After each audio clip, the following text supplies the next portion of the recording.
The Dolls. A highly intelligent Russian doctor, linguist, and self-described necropolist from Nizhny Novgorod lived a double life that unraveled in shocking fashion in 2011. Police raided his small, cluttered two-room apartment, shared unknowingly with his elderly parents, and discovered 29 mummified corpses of young girls and women, aged 3 to 29, exhumed from local cemeteries over nearly a decade. He had meticulously preserved them using homemade techniques like salt, baking soda, and embalming fluids, then transformed them into life-sized dolls by sewing on clothes, wigs, makeup, button eyes, and even stuffing their hollowed torsos with sawdust, their original gravestone plaques, and small toys or music boxes that played lullabies when activated. His obsession with death traced back to age 12 when he claimed Jewish mourners at a funeral forced him to kiss the cold forehead of an 11-year-old girl in her open coffin.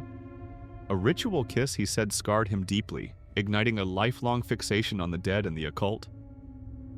As a teen, he roamed graveyards for days, sleeping in open coffins, drinking rainwater from them.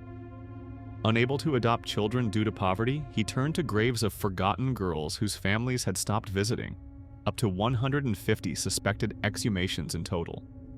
He'd scout them during his walks, note details, then return at night with a shovel, hiding bodies in forest spots to mummify before transporting them home in bags or suitcases.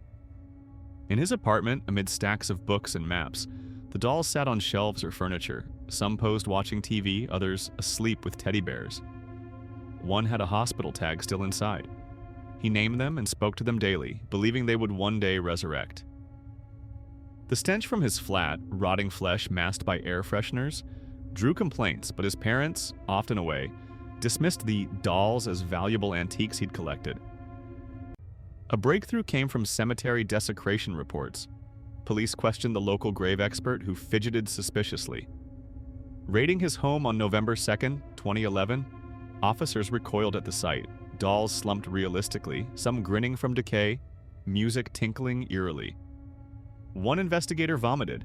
Forensics confirmed the dolls were human remains via DNA matching to missing girls' families. The doctor cooperated calmly, giving tours of his children and explaining his revival hopes.